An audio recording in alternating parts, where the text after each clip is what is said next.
శ్రీ సాయినాథాయ నమః. శ్రీ సాయి సచ్చరిత్రము 45వ అధ్యాయము 7వ రోజు పారాయణము బుధవారము. గత 3 అధ్యాయాలలో బాబా దివంగతులగుట గురించి చెప్పుకున్నాము. వారి భౌతిక శరీరము మన దృష్టి నుండి నిష్క్రమించను గాని వారి అనంత స్వరూపము లేదా సాయి శక్తి ఎల్లప్పుడూ నిలిచియే ఉన్నది. ఇప్పటి వరకు వారి జీవితకాలములో జరిగిన లీలలను చెప్పుకున్నాము. వారు సమాధి చెందిన పిమ్మట క్రొత్త లీలలు జరుగుచున్నవి. దీనిని బట్టి బాబా శాశ్వతముగానున్నారని, తమ భక్తులకు పూర్వము వలె తోడ్పడుచున్నారని తెలుస్తున్నది. ఎవరైతే బాబా సమాధి చెందక ముందు వారిని చూచినారో వారు నిజంగా అదృష్టవంతులు. అట్టి వారిలో ఎవరైనను ప్రపంచ సుఖములందు వస్తువులయందు మమకారము పోగొట్ట కొననిచో, వారి మనస్సులు భగవతర్పము కానిచో అది వారి దురదృష్టమని చెప్పవచ్చు. అప్పుడే కాదు, ఇప్పుడు కూడా కావలసినది బాబా యందు హృదయపూర్వకమైన భక్తి. మన బుద్ధి, ఇంద్రియములు, మనస్సు బాబా సేవలో ఐక్యం కావలెను. కొన్నింటిని మాత్రమే సేవలో లయము చేసి తక్కిన వానిని వేరే సంచరించున్నట్లుగా చేసినచో ప్రయోజనము లేదు. పూజ గాని ధ్యానము గాని చేయ పూనుకునినచో దానిని మనఃపూర్వకంగాను ఆత్మశుద్ధితోనూ చేయవలెను. పతివ్రతకు తన భర్త యందు గల ప్రేమను భక్తుడు గురువునందు చూపవలసిన ప్రేమతో పోల్చెదరు. అయినప్పటికీ మొదటిది రెండవ దానితో పోల్చుటకు వీలు లేదు. జీవిత పరమావధిని పొందుటకు తండ్రి గాని, తల్లి గాని, సోదరుడు గాని, ఇక తదితర బంధువులెవ్వరు గాని తోడ్పడరు. ఆత్మ సాక్షాత్కారమునకు దారిని మనమే వెదుకుని ప్రయాణమును సాగించవలెను. నిత్యానిత్యములకు భేదము తెలుసుకుని ఇహలోక పరలోకములోని విషయ సుఖములను త్రుజించి మన బుద్ధిని, మనస్సును స్వాధీనమందుంచుకుని మోక్షమునకై కాంక్షించవలెను. ఇతరులపై ఆధారపడుట కంటే మన స్వశక్తి యందే మనకు పూర్తి నమ్మకం ఉండవలెను. ఎప్పుడైతే మనము నిత్యానిత్యములకు గల భేదమును పాటించెదమో ప్రపంచము అబద్ధమని తెలుసుకునేదము. దానివలన ప్రపంచ విషయములందు మోహము తగ్గి మనకు నిర్వ్యామోహం కలుగును. క్రమంగా గురువే పరబ్రహ్మ స్వరూపమనియు, కావున వారొక్కరే నిజమనియు గ్రహించెదము. వారు ఈ జగత్తును జయించిన వారును, ప్రపంచమునకు అతీతులు కనుక అప్పుడు వారిని ప్రతి జీవరాశి యందు చూడగలిగి పూజించగలము. ఇదియే అద్వైత భజనము లేదా పూజ. ఎప్పుడైతే మనము బ్రహ్మమును లేదా గురుని హృదయపూర్వకంగా ధ్యానించెదమో మనము కూడా వారిలో ఐక్యమై ఆత్మ సాక్షాత్కారాన్ని పొందెదము. 1000 ఏళ్ల గురువు నామమును జపించుట వలనను వారి స్వరూపమునే మనమునందు ఉంచుకొనుట, ధ్యానించుట చేతను వారిని సర్వ జంతుకోటి యందు చూచుటకు అవకాశము కలుగును. మనకిది శాశ్వత ఆనందమును కలుగుజేయను. ఈ దిగువ చెప్పిన కథను వినండి. కాకాసాహెబ్ దీక్షిత్ను ప్రతిరోజు శ్రీ ఏకనాథుడు రాసిన గ్రంథములను అనగా భాగవతమును, భావార్థ రామాయణమును చదువుటకు బాబా ఆదేశించారు. బాబా సమాధికి పూర్వము కాకాసాహెబ్ దీక్షిత్ ఈ గ్రంథాలను చదివేవాడు. బాబా సమాధి చెందిన తర్వాత కూడా అట్లే చేయుచుండెడివాడు. ఒకనాడు ఉదయం బొంబాయి చౌపాటీలో ఉన్న కాకా మహాజని ఇంటిలో కాకాసాహెబ్ దీక్షిత్ ఏకనాథ భాగవతాన్ని చదువుచున్నాడు. శ్యామ, కాకా మహాజని కూడా అచ్చట నుండి శ్రద్ధతో భాగవతాన్ని వింటున్నారు. దీక్షిత్ ఏకాదశ స్కందములోని 2వ అధ్యాయమును చదువుచున్నాడు. అందు వృషభ కుటుంబంలోని నవనాథులు లేదా సిద్ధులగు కవి, హరి, అంతరిక్ష, ప్రబుద్ధ, పిప్పిలాయన, అవిర్హోత్ర, ద్రుమిళ, చమన్ మరియు కరభాజన్లు భాగవత ధర్మ సూత్రాలను జనక మహారాజుకు చెప్పుచున్నారు. జనకుడు నవనాథులను ముఖ్యమైన ప్రశ్నలు కొన్ని అడిగాడు. వారొక్కొక్కరు సంతృప్తికరమైన సమాధానాలిచ్చారు. అందులో మొదటివాడగు కవి భాగవత ధర్మాన్ని బోధించాడు. హరి భక్తుని లక్షణాలను, అంతరిక్షుడు మాయను దాటుటను, పిప్పిలాయనుడు పరబ్రహ్మమును, అవిర్హోత్రుడు కర్మను, ద్రుమిళుడు భగవంతుని అవతారములను, వారి లీలలను, చమస్సు భక్తుడు కానివాడు చనిపోయిన పిమ్మట పొందు స్థితిని, కరభాజనుడు యుగ యుగములందు భగవంతుని ఉపాసించు వేర్వేరు విధానాలను సంతృప్తికరంగా బోధించారు.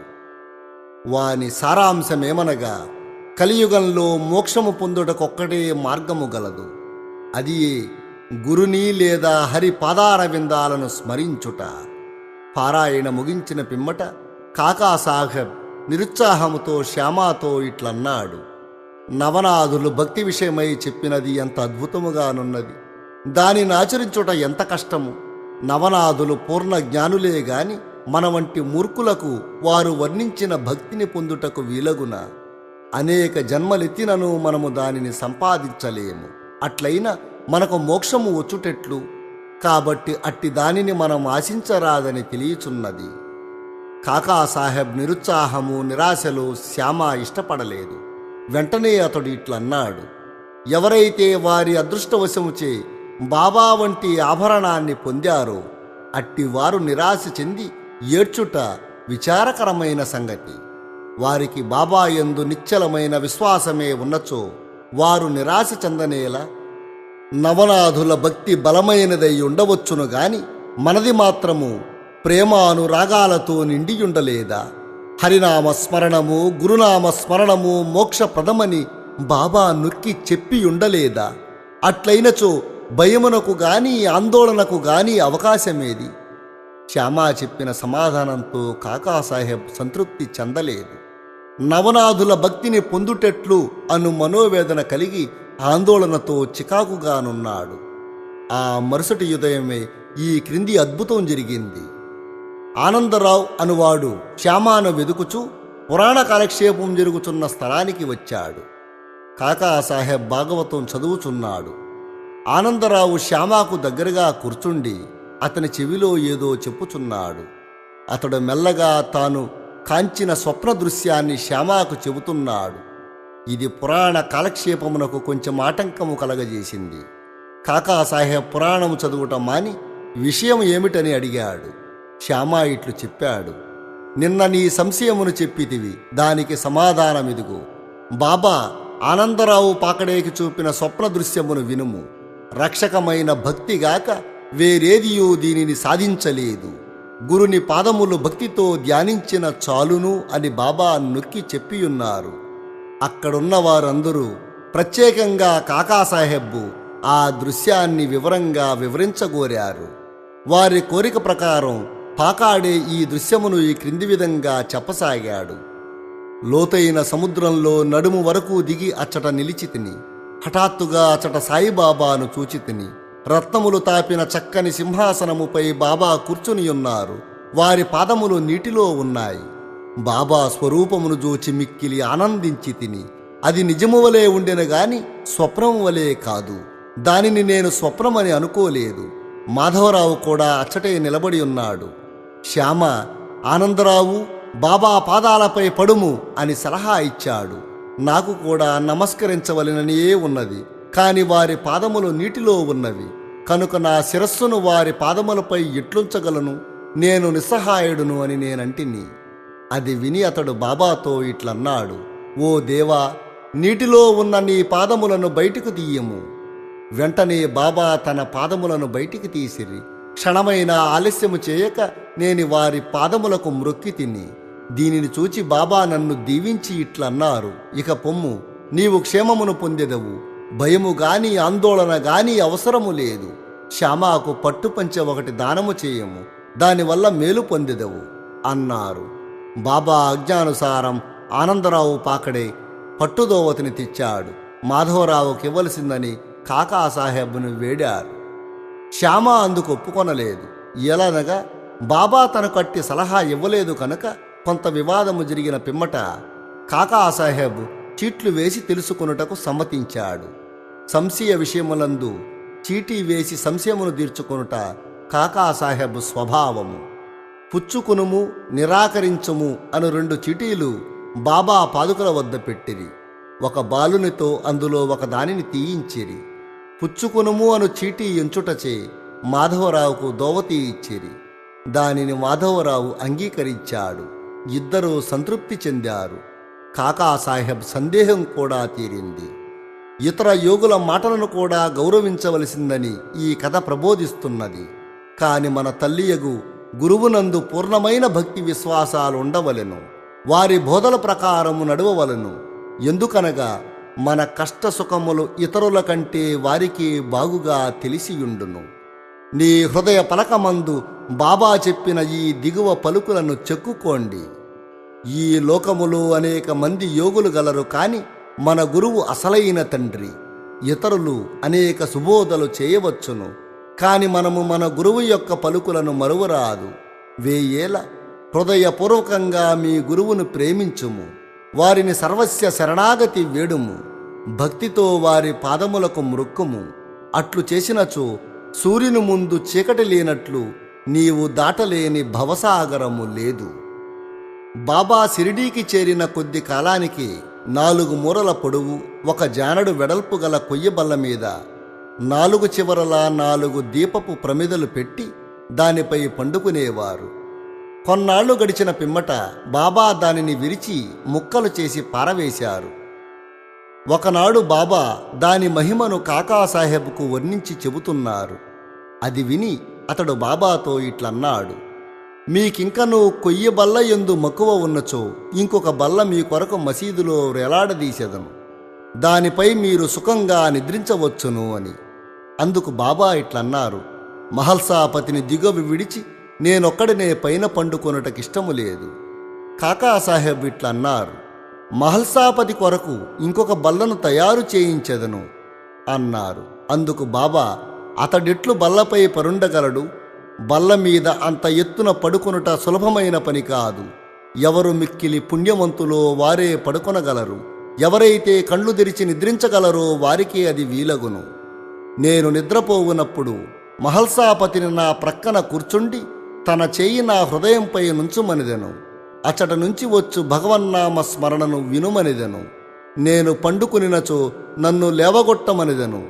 దీనిని అతడు నెరవేర్చలేకున్నాడు. నిద్రతో కునికిపాట్లు పడుచున్నాడు. నా హృదయముపై వాని చేతి బరువును గమనించి ఓ భగత్ అని పిలిచెదను. వెంటనే కండ్లు తెరిచి కదలును. ఎవడైతే నేలపై చక్కగా నిద్రించలేడో, ఎవడు కదలకుండా ఉండలేడు, ఎవడు నిద్రకు సేవకుడో వాడు ఎత్తైన బల్ల మీద ఎట్లు పండుకొనగలడు అన్నారు. అనేక పర్యాయములు బాబా తన భక్తుల యందు ప్రేమచే ఇట్లనేవారు: మంచిగాని చెడ్డగాని ఏది మనదో అది మన దగ్గర ఉన్నది, ఏది ఇతరులదో అది ఇతరుల వద్ద ఉన్నది. శ్రీ సాయినాథాయ నమః. 45వ అధ్యాయము సంపూర్ణము. సద్గురు శ్రీ సాయినాథార్పణమస్తు. శుభం భవతు. శ్రీ సాయినాథాయ నమః. శ్రీ సాయి సచ్చరిత్రము 46వ అధ్యాయము. ఈ అధ్యాయములో శ్యామ కాశీ, గయా, ప్రయాగ యాత్రలకు వెళ్ళుట, బాబా ఫోటో రూపమున అతనికంటే ముందే వెళ్ళుట చెప్పెదము. బాబా 2 మేకల పూర్వజన్మ వృత్తాంతమును జ్ఞప్తికి తెచ్చుట కూడా చెప్పుకుందుము. తొలి పలుకులు: ఓ సాయి, నీ పాదములు పవిత్రములైనవి. నిన్ను జ్ఞప్తియందుంచుకునుట మిగుల పావనము. కర్మబంధముల నుండి తప్పించు నీ దర్శనము కూడా మిక్కిలి పావనమైనది. ప్రస్తుతము నీ రూపము అగోచరమైనప్పటికీ భక్తులు నీయందే నమ్మకముంచినచో వారు నీవు సమాధి చెందకముందు చేసిన లీలలను అనుభవించెదరు. నీవు కంటికగుపడని చిత్రమైన దారంతో నీ భక్తులు దగ్గర నుండి కాని ఎంతో దూరము నుండి గాని ఈడ్చెదవు. వారిని దయగల తల్లివలే కౌగిలించుకునిదవు. నీవెక్కడున్నావో నీ భక్తులకు తెలియదు. కాని నీవు చిత్రతతో తీగలు లాగుటచే వారి వెనకనే నిలబడి తోడ్పడుచున్నావని తుట్టతుదకు గ్రహించెదరు. బుద్ధిమంతులు, జ్ఞానులు, పండితులు అహంకారముచే సంసారమనే గోతిలో పడిదరు.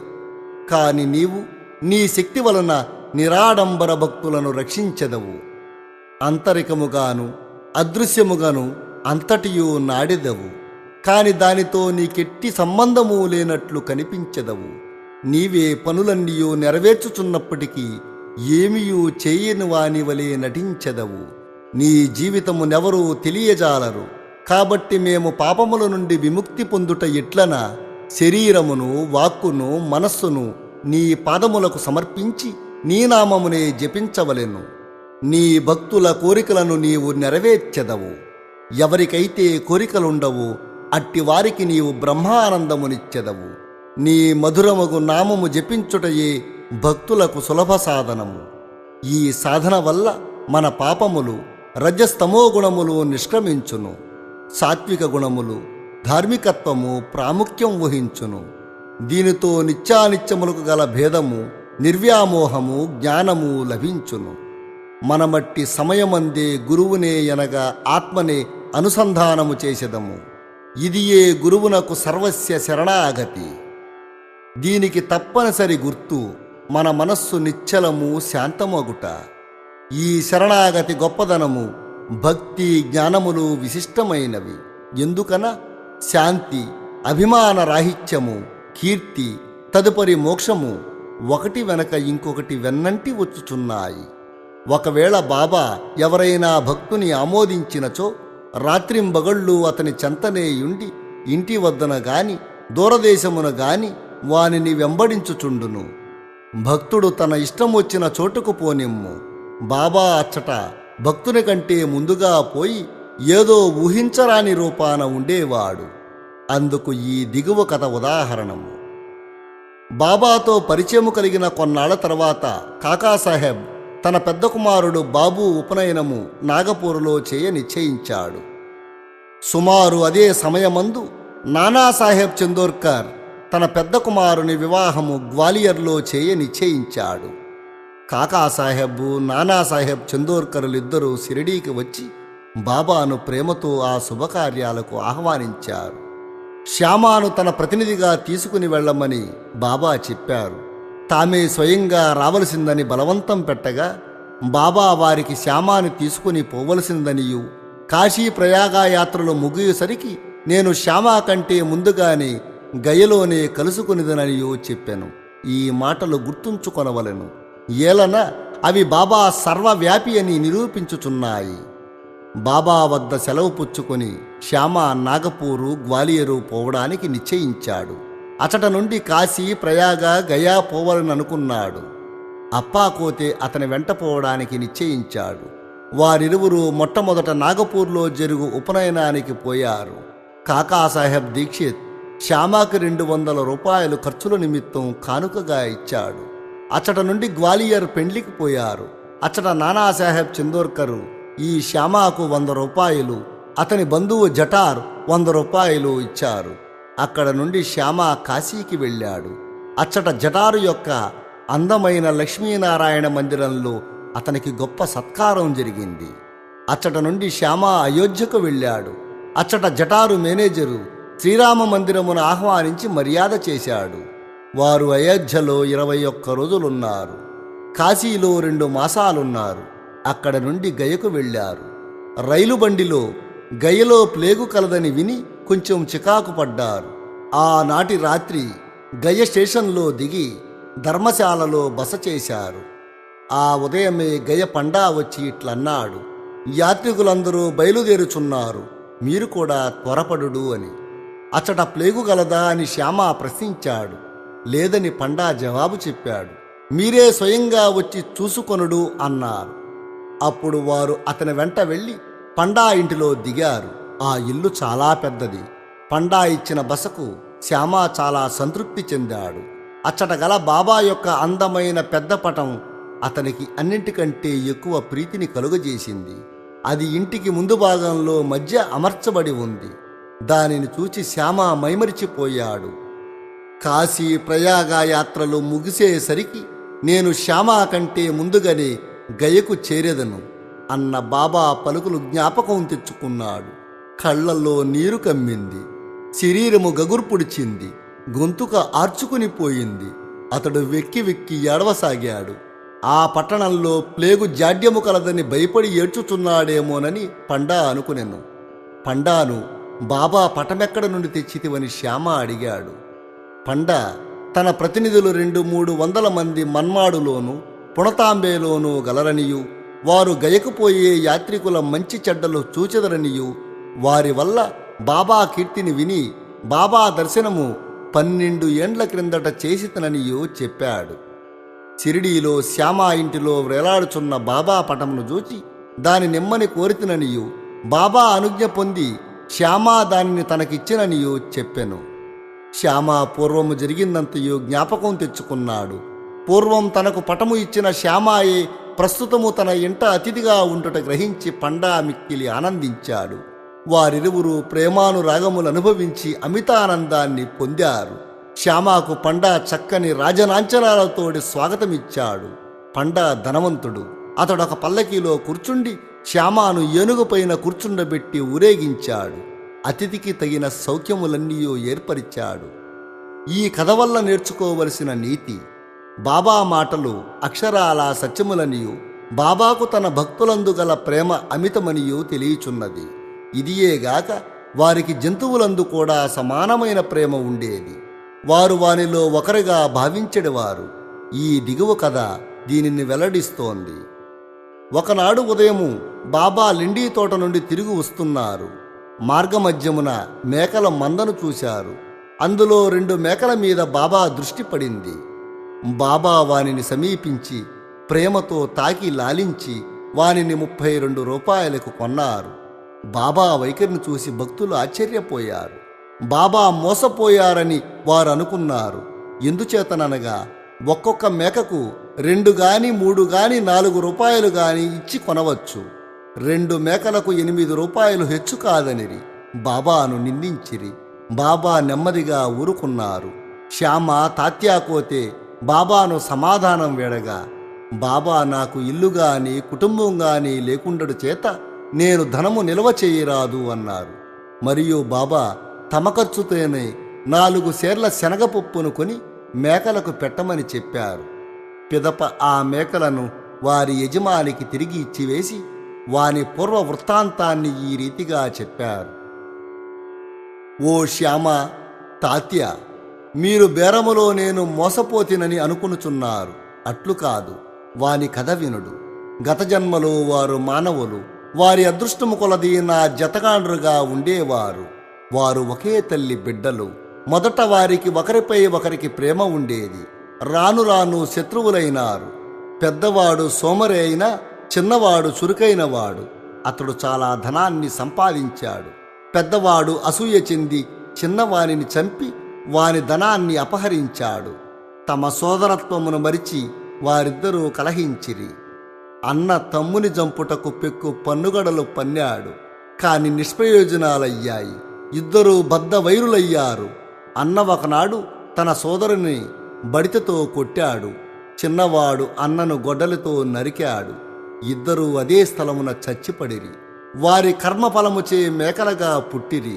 నా పక్క నుండి పోవుచుండగా వారిని ఆనవాలు పట్టి తిని వారి పూర్వ వృత్తాంతమును జ్ఞప్తికి తెచ్చుకుంటిని. వారి యందు కనికరించి వారికి తిండి పెట్టి కొంత విశ్రాంతి కలగజేసి ఓదార్చవలనని అనుకున్నాను. అందుకే ఇంత ద్రవ్యాన్ని వేయపరిచాను. అందులకు మీరు నన్ను దూషించుచున్నారా? నా బేరము మీరిష్టపడుకుండట చేత నేను వాని యజమాని వద్దకు తిరిగి పంపివేసి తిని. మేకలపైన కూడా బాబా ప్రేమ ఎట్టిదో చూడండి. శ్రీ సాయినాథాయ నమః. 46వ అధ్యాయము సంపూర్ణము. సద్గురు శ్రీ సాయినాథార్పణమస్తు. శుభం భవతు. శ్రీ సాయినాథాయ నమః. శ్రీ సాయి సచ్చరిత్రము 47వ అధ్యాయము. గత అధ్యాయములో 2 మేకల పూర్వ వృత్తాంతమును బాబా వర్ణించారు. ఈ అధ్యాయమును కూడా అట్టి పూర్వ వృత్తాంతములను వర్ణించు వీరభద్రప్ప యొక్కయు చర్ణబసప్ప యొక్కయు కథలు చెప్పుదము. ప్రస్తావన: శ్రీ సాయి రూపము పావనమైనది. ఒక్కసారి వారి వైపు దృష్టి నిగిడించినచో ఎన్నో గత జన్మల విచారమును నశింపజేసి ఎంతో పుణ్యము ప్రాప్తించునటులు చేయును. వారి దయాదృష్టి మనపై బడినచో మన కర్మబంధములు వెంటనే విడిపోయి మనం ఆనందము పొందెదము. గంగానదిలో స్నానము చేయి వారి పాపములన్నీయూ తొలుగును. అట్టి పావనమైన నది కూడా యోగులెప్పుడు వచ్చి తనలో మునిగి తనలో ప్రోగైన పాపములన్నింటినీ వారి పాదధూళిచే పోగొట్టెదరా అని ఆతృతతో చూచును. యోగుల పవిత్ర పాదధూళి చేతని పాపమంతయు కడుగు కొనిపోవునని గంగామాతకు తెలుసు. యోగులలో ముఖ్యాలంకారము శ్రీ సాయి. వారిచే చెప్పబడిన ఈ కథను ఆలకించండి. శ్రీ సాయి ఒకనాడు ఈ కథను చెప్పసాగాను. ఒకనాడు ఉదయము ఉపాహారము ముగించిన తర్వాత వ్యాహ్వాళికి పోయి ఒక చిన్న నది ఒడ్డున చేరి తిని అలిసిపోవుటచే అచట విశ్రాంతి నొంది తిని చేతులు కాళ్ళు కడుగుకుని స్నానము చేసి హాయిగా కూర్చునియున్నాను. అచట చెట్ల నీడలున్న కాలిత్రోవ బండిత్రోవ రెండునూ కలవు. చల్లని గాలి మెల్లగా వీచుచున్నది. చిలుమును త్రాగుటకు తయారు చేయుచుండగా ఒక కప్ప బెకబెకలాడుట విన్నాను. చెకుముకు రాయి కొట్టి నిప్పు తీయుచుండగా ఒక ప్రయాణికుడు వచ్చి నా ప్రక్కన కూర్చున్నాడు. నాకు నమస్కరించి తన ఇంటికి భోజనమునకు రమ్మని వినయంతో ఆహ్వానించాడు. అతడు చిలుము వెలిగించి నాకందజేశాడు. కప్ప బెకబెకమనుట తిరిగి వినిపించింది. అతడు అది ఏమియో తెలుసుకొనగోరెను. ఒక కప్ప తన పూర్వజన్మ పాప ఫలము అనుభవించుచున్నదని చెప్పాను. గత జన్మలో చేసిన దాని ఫలము ఈ జన్మలో అనుభవించి తీరవలేను. దానిని గూర్చి దుఃఖించినచో ప్రయోజనము లేదు. వాడు చిలుమును పీల్చి నాకందజేసి తానే స్వయముగా పోయి చూచెదనని చెప్పాడు. అక్కడ ఒక కప్ప పాముచే పట్టుకొనబడి అరుచుచుండుననియు గత జన్మలో రెండును దుర్మార్గులేగాన ఈ జన్మయందు గత జన్మ యొక్క పాపమును ఈ దేహంతో అనుభవించుచున్నవని చెప్పి తిని అతడు నా మాట వినక బయటకు పోయి ఒక నల్లని పెద్ద పాము ఒక కప్పను నోటితో పట్టుకుని ఉండుట చూచాడు. అతడు నా వద్దకు వచ్చి 10 నిమిషములలో పాము కప్పను మృంగునని చెప్పాడు. నేను లేదు, అట్లు జరగనేరదు. నేనే దాని రక్షకుడను. నేనిచటనే ఉన్నాను. పాము చేత కప్పను తినిపించదనా? నేనిక్కడ ఊరకనే ఉన్నానా? దాని నెట్లు విడిపించదనో చూడు. చిలుము పీల్చిన పిమ్మట మేమా స్థలానికి పోయాము. అతడు భయపడ్డాడు. నన్ను కూడా పాము దగ్గరకు పోవద్దని హెచ్చరించాడు. పాము మీదపడి కరుచునని వాని భయము. అతని మాట లెక్కించకే నేను ముందుకు పోయి ఇట్లన్నాను. ఓ వీరభద్రప్ప, నీ శత్రువైన చెన్నబసప్ప కప్ప జన్మనెత్తి పశ్చాత్తాపడుటలేదా? నీవు సర్పమైనను వాని యందు శత్రుత్వము వహించియున్నావా? ఛీ, సిగ్గులేదా? మీ ద్వేషములను విడిచి శాంతింపుడు. ఈ మాటలు విని ఆ సర్పము కప్పను వెంటనే విడిచి నీటిలో మునిగి అదృశ్యమయ్యింది. కప్ప కూడా గంతు వేసి చెట్ల పొదల్లో దాగింది. బాటసారి ఆశ్చర్యపోయాడు. మీరన్న మాటలకు పాము కప్పనెట్లు వదిలి అదృశ్యమయ్యింది? వీరభద్రప్ప ఎవరు? చెన్నబసప్ప ఎవరు?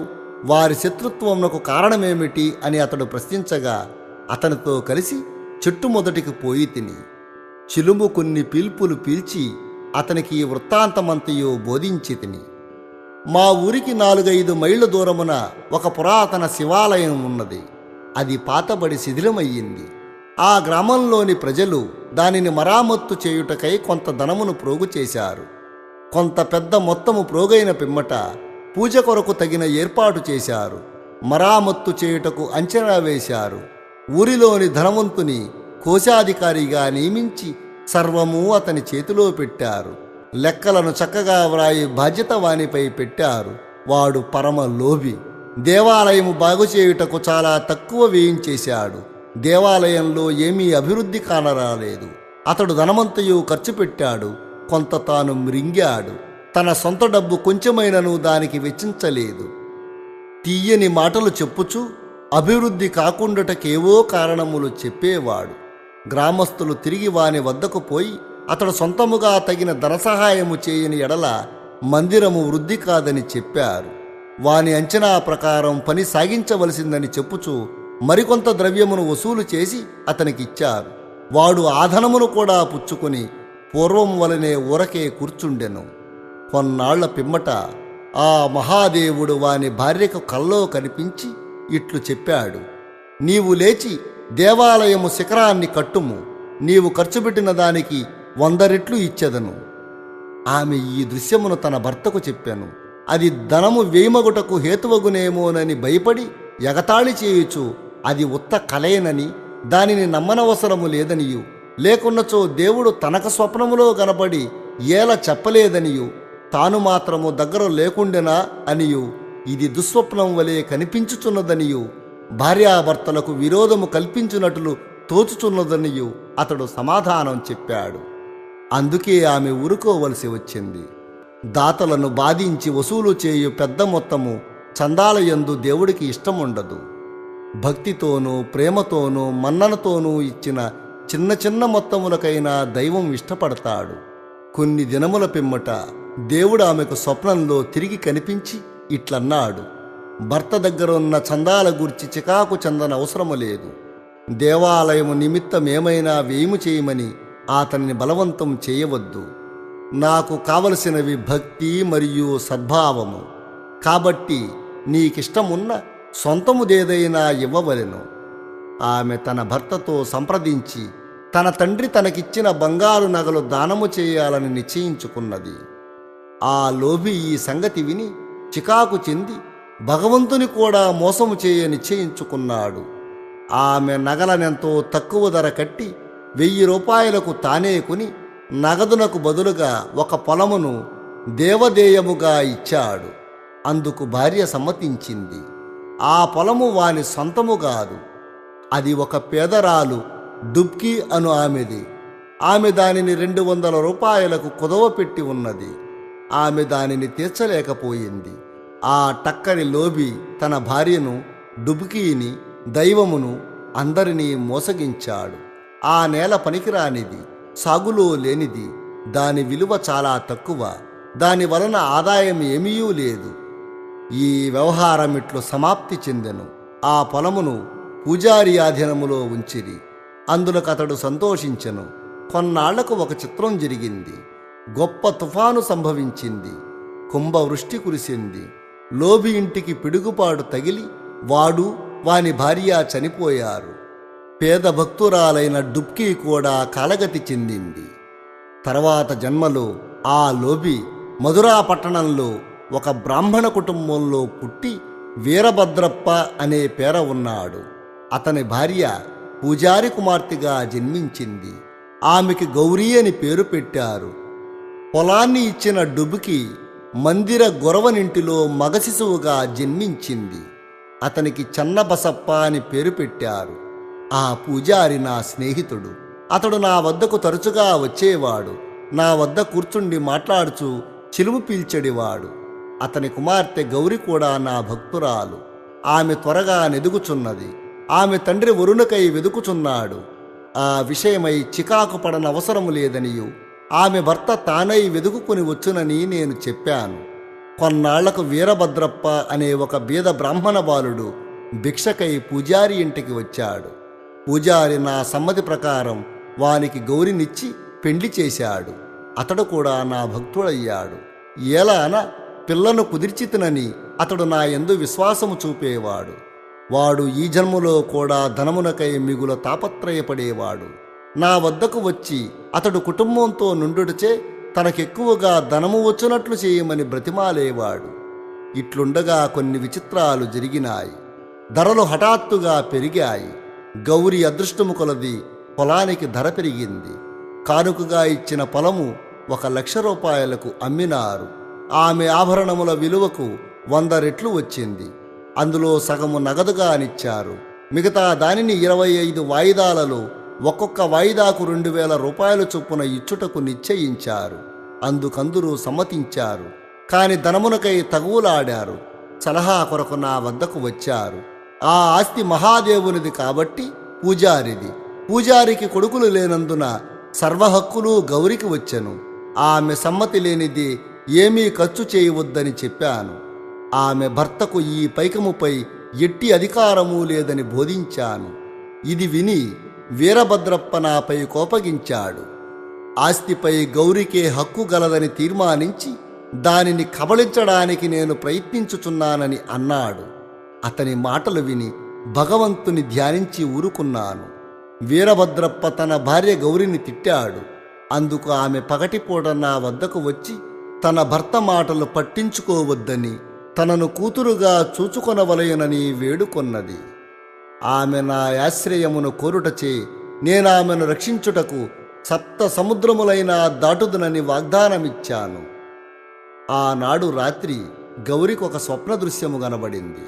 మహాదేవుడు స్వప్నంలో కనిపించి ఇట్లన్నాడు: ధనమంతయు నీదే, ఎవరికి ఏమియూ ఇవ్వవలదు. చెన్నబసప్పుతో సలహా చేసి దేవాలయపు మరామత్తు నిమిత్తము కొంత ఖర్చు చేయము. ఇతరములకై వేము చేయవలసి వచ్చినప్పుడు మసీదులో ఉన్న బాబా సలహా తీసుకోము. ఆ మాటలు విన్న గౌరీ నాకీ వృత్తాంతమంతయు తెలిపింది. నేను తగిన సలహా ఇచ్చాను. అసలు తీసుకుని వడ్డీలో సగము మాత్రము చెన్నబసప్పుకివ్వమని, వీరభద్రప్పకిందులో జోక్యము లేదని నేను గౌరికి సలహా ఇచ్చాను. నేనిట్లు మాట్లాడుచుండగా వీరభద్రప్ప, చెన్నబసప్ప కొట్లాడుకుంటూ నా వద్దకు వచ్చారు. సాధ్యమైనంత వరకు వారిని సమాధానపరిచితిని. గౌరికి మహాదేవుడు చూపిన స్వప్న దృశ్యమును చెప్పి తిని వీరభద్రప్ప మిగుల కోపించి చెన్నబసప్పను ముక్కలు ముక్కలుగా నరికెదనని బెదిరించాడు. చెన్నబసప్ప పిరికివాడు. వాడు నా పాదములు పట్టి నన్ను ఆశ్రయించాడు. కోపిష్టి శత్రువు బారి నుండి కాపాడదనని నేను వారికి వాగ్దానము చేశాను. కొంతకాలమునకు వీరభద్రప్ప చనిపోయి పాముగా జన్మించాడు. చెన్నబసప్ప కూడా చనిపోయి కప్పగా జన్మించాడు. చెన్నబసప్ప బెకబెకలాడుట విని నేను చేసిన వాగ్దానమును జ్ఞాపకం తెచ్చుకుని ఇక్కడికి వచ్చి వానిని రక్షించి నా మాటను పాలించుకుంటిని.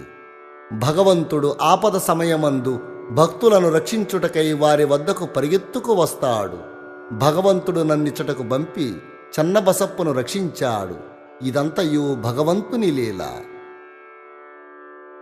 ఈ కథ వల్ల మనము నేర్చుకునిన నీతి ఏమనగా, ఎవరు చేసిన దానిని వారే అనుభవించవలెను. ఇతరులతో గల సంబంధములన్నింటినీ బాధను కూడా అనుభవించవలెను. తప్పించుకును సాధనము లేదు. తమకు ఎవరితోనైనా శత్రుత్వమున్న ఎడల దాని నుండి విముక్తిని పొందవలెను. ఎవరికైనా ఏమైనా బాకీయున్నచో దానిని తీర్చివేయవలెను. రుణము గాని శత్రుత్వ శేషము గాని ఉన్నచో దానికి తగిన బాధపడవలెను. ధనమునందు ఆశ గలవారికి ఆ పేరాశ హీనస్థితికి తెస్తుంది. తుట్టతుదకు వానిని నాశనం చేస్తుంది. శ్రీ సాయినాథాయ నమః. 47వ అధ్యాయము సంపూర్ణము. సద్గురు శ్రీ సాయినాథార్పణమస్తు. శుభం భవతు. శ్రీ సాయినాథాయ నమః. శ్రీ సాయి సచ్చరిత్రము 48వ అధ్యాయము. ఈ అధ్యాయము ప్రారంభించినప్పుడు ఎవరో హేమాడ్ పంతును బాబా గురువా లేక సద్గురువా అని ప్రశ్నించారు. ఆ ప్రశ్నకు సమాధానమిచ్చుటకై సద్గురువు లక్షణాలను హేమాడ్ పంతు ఇట్లు వర్ణించి ఉన్నారు. కొందరు మనకు వేదాంతాలను షట్శాస్త్రాలను బోధించవచ్చు. కొందరు చక్రాంకితము చేయవచ్చు. కొందరు ఉచ్ఛ్వాస నిశ్వాసలను బంధించవచ్చు. కొందరు బ్రహ్మమును గూర్చి అందంగా ఉపన్యసించవచ్చు.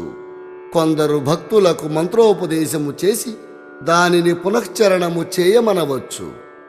కొందరు తమ వాక్కు శక్తిచే జీవిత పరమావధిని బోధించవచ్చు.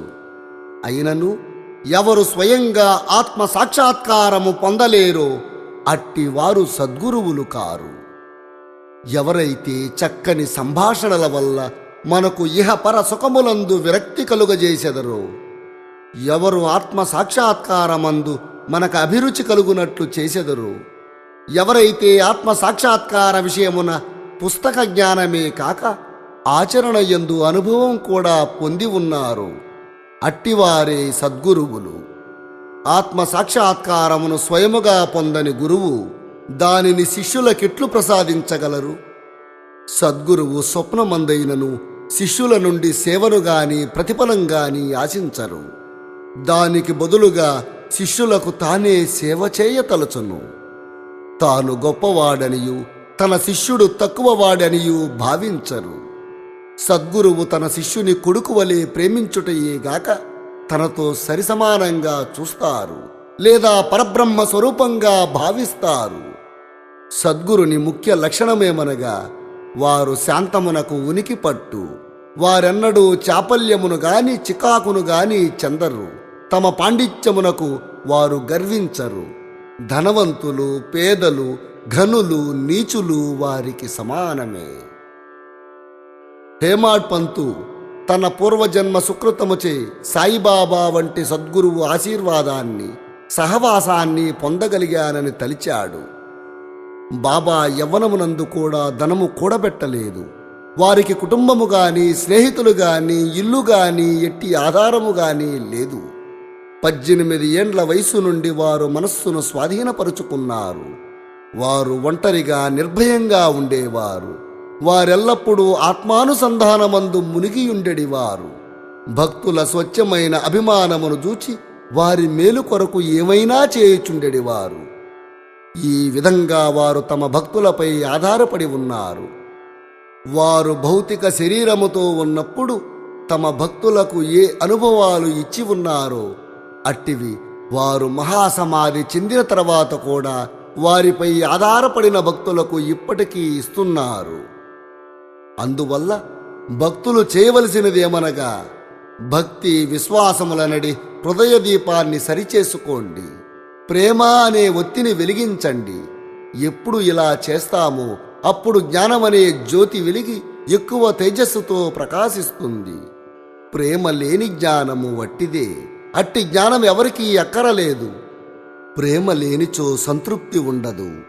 కనుక మనకు అవిచ్ఛిన్నమైన అపరిమిత ప్రేమ ఉండాలి. ప్రేమను మనమెట్లు పొగడగలము?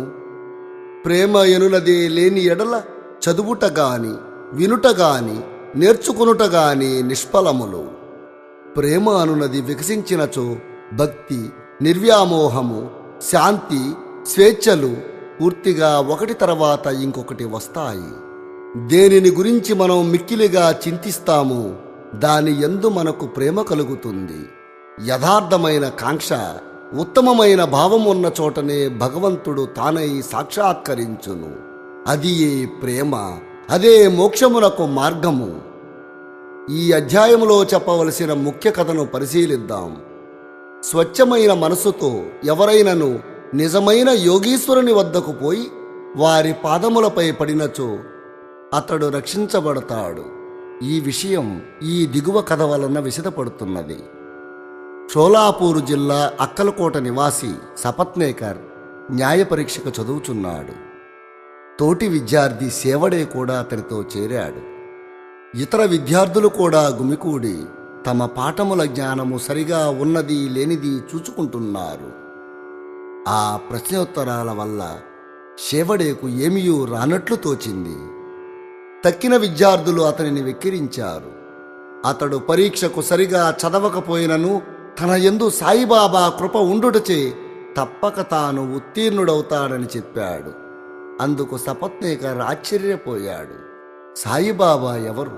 వారి నేల అంత పొగుడుచున్నావు అని అడిగాడు. అందుకు షేవడే ఇట్లు చెప్పాడు. షిరిడీ మసీదులో ఒక ఫకీరు కలరు. వారు గొప్ప సత్పురుషులు, యోగులు. ఇతరులున్నను వారు అమోఘమైన వారు. పూర్వజన్మ సుకృతమున్న గాని మనము వారిని దర్శించలేము. నేను పూర్తిగా వారినే నమ్మి ఉన్నాను. వారు పలుకున్నది ఎన్నడూ అసత్యము కానే కాదు. నేను పరీక్షలో తప్పక ఉత్తీర్ణుడవుతానని వారు నన్ను ఆశీర్వదించి ఉన్నారు. కనుక వారి కృపచే నేను తప్పక చివరి పరీక్షలో ఉత్తీర్ణుడనవుతాను అన్నాడు. సపత్నేకర్ తన స్నేహితుని ధైర్యానికి నవ్వుకున్నాడు. అతనిని, సాయిబాబాని కూడా వెక్కిరించాడు. సపత్నేకర్ న్యాయ పరీక్షలో ఉత్తీర్ణుడయ్యాడు. అక్కలకోటలో వృత్తిని ప్రారంభించి అచ్చడ న్యాయవాది అయ్యాడు. 10 సంవత్సరాల పిమ్మట అనగా 1913లో వానికి గల ఒకే కుమారుడు గొంతు వ్యాధితో చనిపోయాడు. అందువలన అతని మనస్సు వికలమయ్యింది. పండరీపురం, గాణ్గాపురం మొదలైన పుణ్యక్షేత్రాలకు యాత్రార్థము పోయి శాంతి పొందవలెననుకున్నాడు. కాని అతనికి శాంతి లభించలేదు. వేదాంతం చదివాడు కాని అది కూడా అతనికి సహాయపడలేదు. అంతలో షేవడే మాటలు, అతనికి బాబా యందు గల భక్తియు జ్ఞాపకం వచ్చింది. కాబట్టి తాను కూడా షిరిడీకి పోయి శ్రీ సాయిబాబాను చూడవలెను అనుకున్నాడు. అతడు తన సోదరుడగు పండితరావుతో షిరిడీకి వెళ్ళాడు. దూరం నుండే బాబా దర్శనం చేసి సంతోషించాడు. గొప్ప భక్తితో బాబా వద్దకు పోయి ఒక టెంకాయనచడు పెట్టి బాబా పాదాలకు సాష్టాంగ నమస్కారం చేశాడు. సపత్నేకర్ను చూడగానే బయటికి పో అని బాబా అరిచారు. సపత్నేకర్ తల వంచుకొని కొంచెము వెనకకు జరిగి అచ్చట కూర్చున్నాడు. బాబా కటాక్షమును పొందుటకు ఎవరి సలహానైనా తీసుకొనుటకు ప్రయత్నించాడు. కొందరు బాలాషింపి పేరు చెప్పారు. అతని వద్దకు పోయి సహాయాన్ని కోరాడు. అంతటా వారు బజారులో కొన్ని బాబా ఫోటోలను కొన్నారు. వాటిని చేతబట్టుకుని బాబా వద్దకు అనగా మసీదుకు వెళ్ళారు. బాలాషింపి ఒక ఫోటోను బాబా చేతిలో పెట్టి ఇది ఎవరిది అని అడిగాడు. దానిని ప్రేమించు వారిదని బాబా చెప్పుచూ సపత్నేకర్ వైపు చూశారు. బాబా నవ్వగా అచ్చట ఉన్నవారందరూ నవ్వారు. బాలాషింపి ఆ నవ్వు యొక్క ప్రాముఖ్యమేమని బాబాను అడుగుతూ సపత్నేకర్ను దగ్గరకు జరిగి బాబా దర్శనాన్ని చేసుకోమన్నాడు. సపత్నేకర్ బాబా పాదాలకు నమస్కరించగా బాబా తిరిగి వెళ్ళిపమ్మని అరిచాడు. సపత్నేకర్కి ఏమి చేయాలో తోచలేదు. అన్నదమ్ములిద్దరూ చేతులు జోడించుకుని బాబా ముందు కూర్చున్నారు. మసీదు ఖాళీ చేయమని బాబా సపత్నేకర్ను ఆజ్ఞాపించారు. ఇద్దరూ విచారంతో నిరాశ చెందారు. బాబా ఆజ్ఞను పాలించవలసి ఉండటచే సపత్నేకర్ షిరిడీ విడవవలసి వచ్చింది. ఇంకొకసారి వచ్చినప్పుడైనను బాబా దర్శనమివ్వాలని అతడు బాబాని వేడుకున్నాడు. 1 సంవత్సరం గడిచింది. కానీ అతని మనస్సు శాంతి పొందలేదు. అతడు గంగాపురం వెళ్ళాడు. కానీ అశాంతి పెరిగింది. విశ్రాంతికై మాడేగాం వెళ్ళాడు. తుదకు కాశీకి వెళ్ళుటకు కూడా నిశ్చయించుకున్నాడు. బయలుదేరుటకు 2 దినములకు ముందు అతని భార్యకు ఒక స్వప్న దృశ్యం కనిపించింది. ఆ స్వప్నంలో ఆమె నీళ్ల కొరకు కుండ పట్టుకుని లకట్షా బావికి పోతున్నది. అచ్చట ఒక ఫకీరు తలకొక గుడ్డ కట్టుకుని వేప చెట్టు మొదట కూర్చుని ఉన్నాడు. సపత్నేకర్ భార్యను చూడగానే అతను లేచి వచ్చి, ఓ అమ్మాయి, అనవసరంగా శ్రమపడిదవేళ నేను స్వచ్ఛమైన జలంతో నీ కుండ నింపెదను అన్నారు. ఆమె ఆ ఫకీరుకు భయపడి ఉత్త కుండతో వెనుదిరిగి పరిగెత్తసాగింది. ఫకీరు ఆమెను వెన్నంటాడు. అంతటితో ఆమెకు మెలకువ కలిగి కళ్ళు తెరిచింది. ఆమె తన కలను భర్తకు చెప్పింది. అది ఏ శుభశకునమనుకొని ఇద్దరూ షిరిడీకి బయలుదేరారు. వారు మసీదు చేరునప్పటికీ బాబా అక్కడ లేరు. వారు లెండీ తోటకు వెళ్ళి ఉన్నారు. బాబా తిరుగు వచ్చు వరకు వారు అచ్చటనే ఆగారు.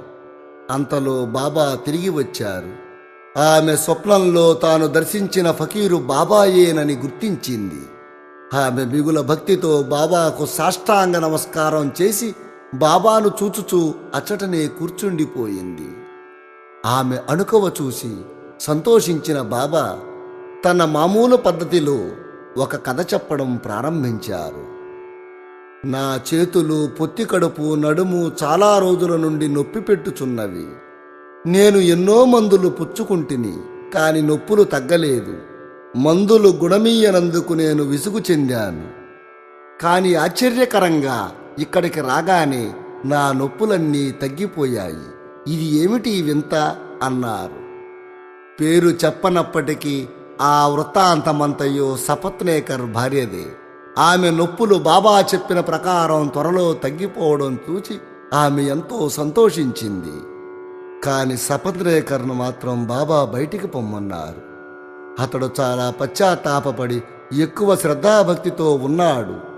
ఇది బాబాను తాను పూర్వము నిందించి ఎగతాళి చేసిన దాని ప్రతిఫలమని గ్రహించాడు.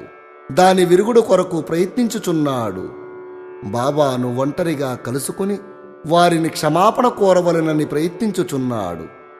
అతనికి ఆ అవకాశం వచ్చింది. అతడు తన శిరస్సును బాబా పాదాలపై పెట్టగలిగాడు.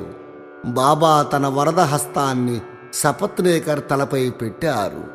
బాబా కాళ్ల నొత్తుచూ సపత్నేకర్ అక్కడనే కూర్చున్నాడు. ఇంతలో ఒక గొల్ల స్త్రీ వచ్చి బాబా నడుమును పట్టసాగింది. బాబా సపత్నేకర్ వైపు చూస్తూ చిరునవ్వుతూ ఒక కోమటివాని కథను చెప్పసాగారు. ఆ కోమటివాని జీవితంలోని కష్టాలన్నీ వర్ణించారు. అందులో వానికి ఉన్న ఒకే ఒక కొడుకు మరణించిన సంగతి కూడా చెప్పారు. బాబా చెప్పిన కథ తనదేయని సపత్నేకర్ మిక్కిలి ఆశ్చర్యపోయాడు. బాబాకు తన విషయములన్నీ తెలియుటచే విస్మయం అందాడు. బాబా సర్వజ్ఞుడని గ్రహించాడు. అతడు అందరి హృదయాలను గ్రహించుననుకున్నాడు. ఈ ఆలోచనలు అతని మనస్సున మెదులుచుండగా బాబా ఆ గొల్ల స్త్రీకి చెప్పుచున్నట్లే నటించి సపత్నేకర్ వైపు చూపించి ఇట్లన్నారు: వీడు తన కొడుకును నేను చంపితినని నన్ను నిందించుచున్నాడు. నేను లోకుల బిడ్డలను చంపెదనా?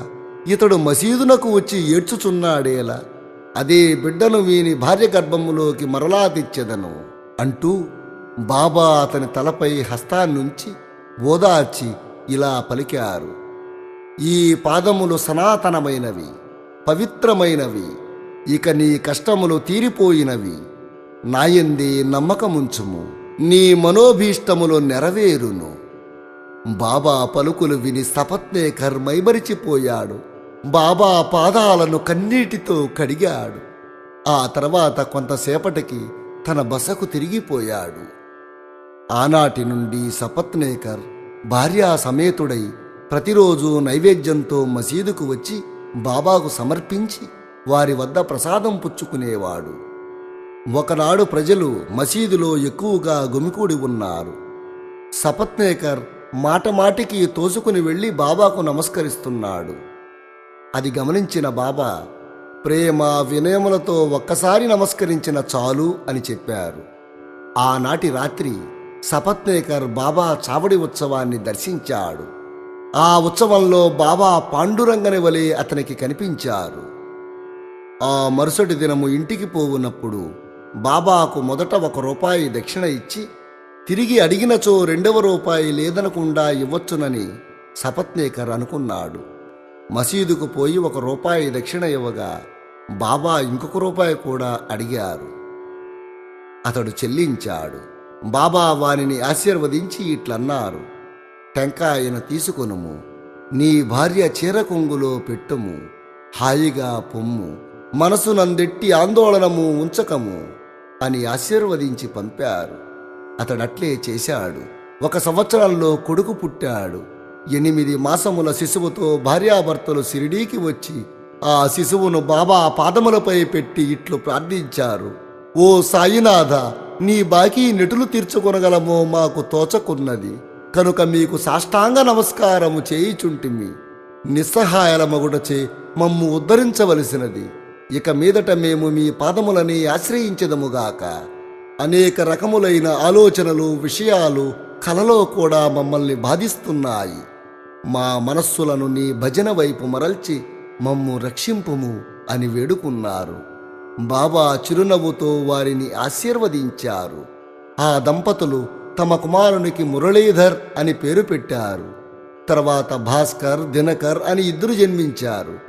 బాబా మాటలు వృధా పోవని సపత్నేకర్ దంపతులు గ్రహించారు. అవి అక్షరాలా జరుగునని కూడా నమ్మారు. శ్రీ సాయినాథాయ నమః. 48వ అధ్యాయము సంపూర్ణము. సద్గురు శ్రీ సాయినాథార్పణమస్తు. శుభం భవతు. శ్రీ సాయినాథాయ నమః. శ్రీ సాయి సచ్చరిత్రము 49వ అధ్యాయము. వేదములు, పురాణములు సద్గురువుని సరిగ్గా వర్ణించలేవు. అటువంటప్పుడు మన వంటి మూర్ఖులు సద్గురువగు సాయిబాబాను ఎట్లు వర్ణించగలరు? ఈ విషయములో మాట్లాడక ఊరుకొనుటయే మేలని తోచుచున్నది. మౌనవ్రతమును పూనుటయే సద్గురుని స్తుతించుటకు తగిన మార్గమని తోస్తున్నది. కాని సాయిబాబా సుగుణములను చూచినచో మన మౌనవ్రతమే మనలను మాట్లాడినట్లు ప్రేరేపిస్తున్నది. మన స్నేహితులు గాని బంధువులు గాని మనతో లేకున్నచో మంచి పిండి వంటలు కూడా రుచించవు. కాని వారి మనతో ఉన్నప్పుడు ఆ పిండి వంటలు మరింత రుచికరములవుతాయి. సాయి లీలామృతము కూడా అట్టిది. ఆ దివ్య లీలామృతాన్ని మనం ఒంటరిగా ఆస్వాదించలేము. స్నేహితులు, బంధువులతో కలిసి ఆస్వాదించినచో అనంతమైన సుఖం ప్రాప్తిస్తుంది. ఈ కథలను సాయిబాబా ప్రేరేపించి వారి ఇష్టానుసారము మాచే వ్రాయించారు. వారికి సర్వస్య శరణాగతి వనర్చి వారి యందే ధ్యానము నిలుపుట మా కర్తవ్యము. తీర్థయాత్ర, వ్రతము, త్యాగము, దానముల కంటే తపస్సు చేయుట గొప్ప. హరిని పూజించుట తపస్సు కంటే మేలు. సద్గురుని ధ్యానించుట అన్నిటికంటే మేలు. కాబట్టి మనము సాయి నామాన్ని నోటితో పలుకుతూ వారి పలుకులను మననము చేయుచు వారి ఆకారాన్ని మనసున భావించుకొందాం. వారిపై హృదయపూర్వకమైన ప్రేమతో వారి కొరకే సమస్త కార్యాలను మనం చేద్దాం. సంసార బంధము నుండి తప్పించుకునుటకు దీనికి మించిన సాధనము లేదు. పైన వివరింపబడిన ప్రకారం మన కర్తవ్యాన్ని మనము చేయగలిగినచో సాయి తప్పనిసరిగా మనకు సహాయం చేస్తారు, తుదకు మోక్షాన్ని ఇస్తారు. ఇక ఈ అధ్యాయంలోని కథలను చూద్దాం. హరి కానోబా అనే బొంబాయి పెద్ద మనిషి ఒకడు తన స్నేహితుల వల్ల, బంధువుల వల్ల బాబా లీలలు అనేకాలు విన్నాడు, కాని నమ్మలేదు. కారణం అతనిది సంశయ స్వభావం. బాబాను స్వయంగా పరీక్షించవలెనని అతని కోరిక. కొంతమంది బొంబాయి స్నేహితులతో అతడు షిరిడీకి వచ్చాడు. అతని తలపై జలతారు తలపాగా ఉన్నది. అతని పాదములకు కొత్త చెప్పులున్నాయి. కొంత దూరము నుండి బాబాను చూచి బాబా వద్దకు పోయి సాష్టాంగ నమస్కారం చేయవలెననుకున్నాడు. తన కొత్త చెప్పులు ఎచ్చట ఉంచాలో అతనికి తెలియలేదు. చెప్పులు మసీదు ముందొక మూలను పెట్టి బాబా దర్శనానికి పోయాడు. బాబాకు భక్తిపూర్వకమైన నమస్కారం చేసి ఊదీని, ప్రసాదాన్ని బాబా చేతి నుండి తీసుకున్నా కూడా అతని మనసంతా తన కొత్త చెప్పుల మీదే ఉన్నది. తిరిగి వచ్చి మూలకు పోయి చూసేసరికి చెప్పులు కనిపించలేదు. చెప్పుల కొరకు వెదికాడు, కాని నిష్ప్రయోజనమయ్యింది. అతను చాలా చికాకు పడుతూ బసకు తిరిగి వచ్చాడు. అతను స్నానము చేస్తున్నా, పూజ చేస్తున్నా, నైవేద్యము పెట్టి భోజనానికి వచ్చినా కూడా తన చెప్పుల గురించి ఆలోచించసాగాడు. భోజనానంతరం అందరితో కలిసి చేతులు కడుగుకొనుటకు బయటికి వచ్చాడు. ఒక మరాఠీ కుర్రవాడు తన వైపు వచ్చుట చూశాడు. ఆ కుర్రవాని చేతిలో ఒక కర్ర ఉన్నది. దాని చివరన ఒక క్రొత్త చెప్పుల జత వేలాడుతున్నది. చేతులు కడుగుకొనుటకు బయటకు వచ్చిన వారితో ఆ కుర్రవాడు సాయిబాబా తనను పంపినని, వీధిలో హరీకా బేటా, జరీకా ఫేటా అంటూ అరుస్తూ తిరగమని, ఎవరైనా ఆ చెప్పులు తమవే అన్నచో అతని పేరు హరి అని, అతడు కానోబా కొడుకని, అతని తలపై జరిపాగా కలదా అను సంగతి పరీక్షించిన తర్వాత చెప్పులు ఇచ్చివేయమని చెప్పాడు. ఆ కుర్రవాడిట్లు చెప్పుట విని హరికానోబా ఆశ్చర్యపోయాడు. ఆ కుర్రవాని వద్దకు పోయి ఆ చెప్పులు తనవేనని రూఢీ చేశాడు. అతడు తన పేరు హరి అనియు, తాను కానోబా కుమారుడననియు, తన తలపై ధరించు జరిపాగాను కూడా చూపాడు. ఆ కుర్రవాడు సంతృప్తి చెంది చెప్పులు ఇచ్చివేశాడు. హరికానోబా మిక్కిలి ఆనందపడ్డాడు. తన జల్తారు పాగా అందరికీ కనిపించవచ్చు, కాని తన పేరు, తన తండ్రి పేరు బాబాకు ఎట్లు తెలిసెను? అది ఏ షిరిడీకి మొదటిసారి తన రాక. అతడచ్చటకు బాబాను పరీక్షించుటకే వచ్చాడు. ఈ విషయము వల్ల అతడు బాబా గొప్పతనాన్ని, బాబా గొప్ప సత్పురుషుడని గ్రహించాడు. అతనికి కావలసినది బాబాను పరీక్షించుట. అది పూర్తిగా నెరవేరింది. సంతోషంతో ఇంటికి తిరిగిపోయాడు. బాబాను పరీక్షించుటకై ఇంకొకరు కూడా వచ్చారు. వారి కథను వినండి. కాకాసాహెబ్ దీక్షిత్ తమ్ముడు బాయీజీ నాగపూర్లో నివసించేవాడు.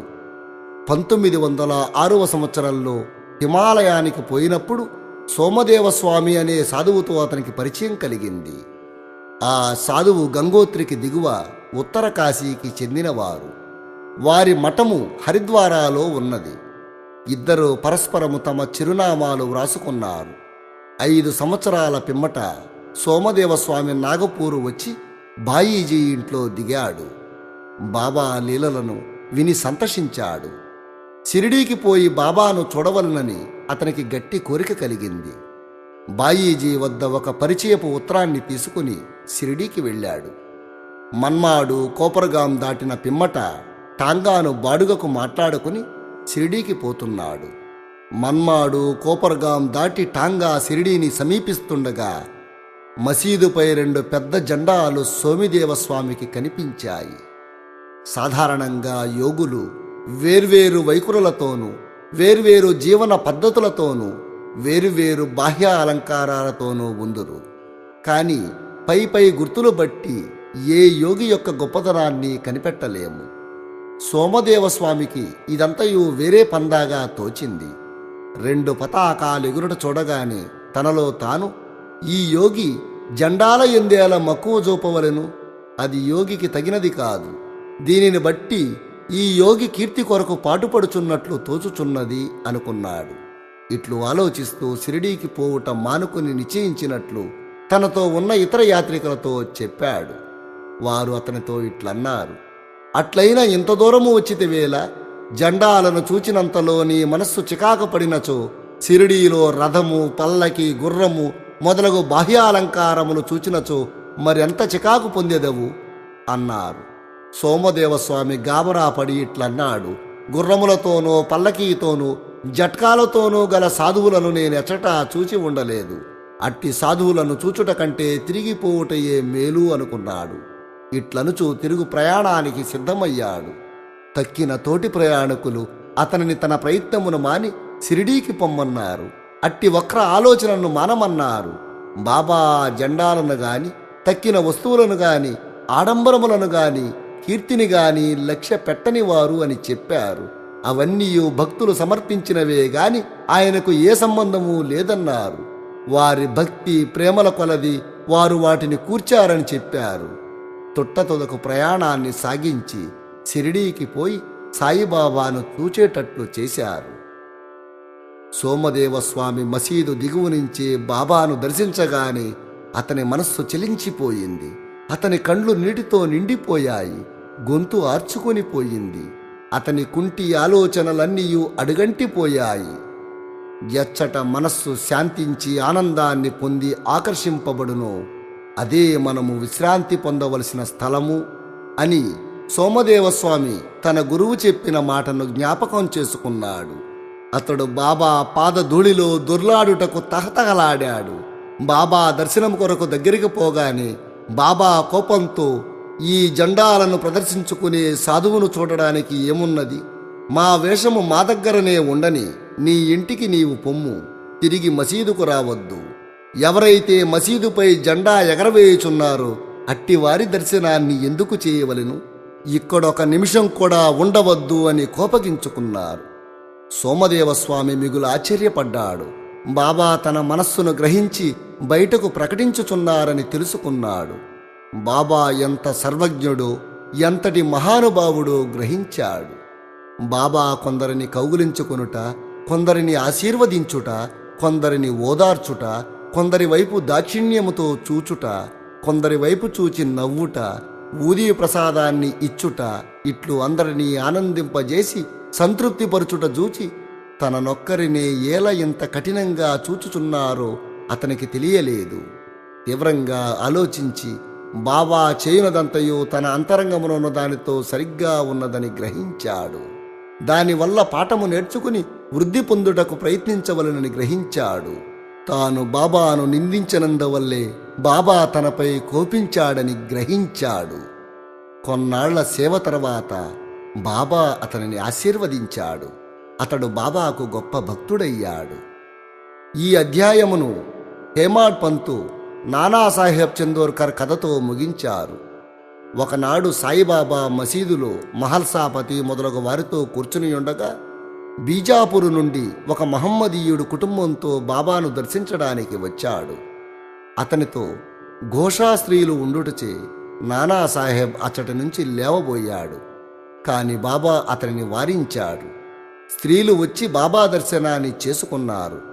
అందులో ఒక స్త్రీ ముసుగు తీసి బాబా పాదాలకు నమస్కరించి తిరిగి ముసుగు వేసుకున్నది. నానాసాహెబ్ ఆమె ముఖ సౌందర్యాన్ని చూచి చలించిపోయాడు.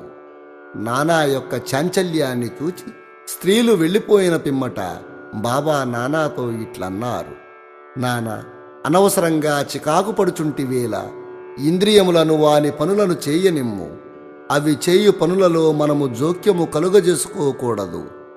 దేవుడు ఈ సుందరమైన ప్రపంచాన్ని సృష్టించియున్నాడు. కావున అందరినీ చూచి సంతోషించుట మన విధి.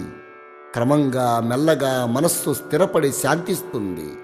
ముందు ద్వారము తెరిచియుండగా వెనక ద్వారము గుండా ఎందుకు పోవలెను? మన హృదయము స్వచ్ఛముగానున్నంత వరకు ఏమీయో దోషం లేదు. మనలో ఏ చెడ్డ ఆలోచన లేనప్పుడు ఇతరులకు భయపడనేలా. నేత్రములు వాని పని అవి నెరవేర్చుకొనవచ్చును.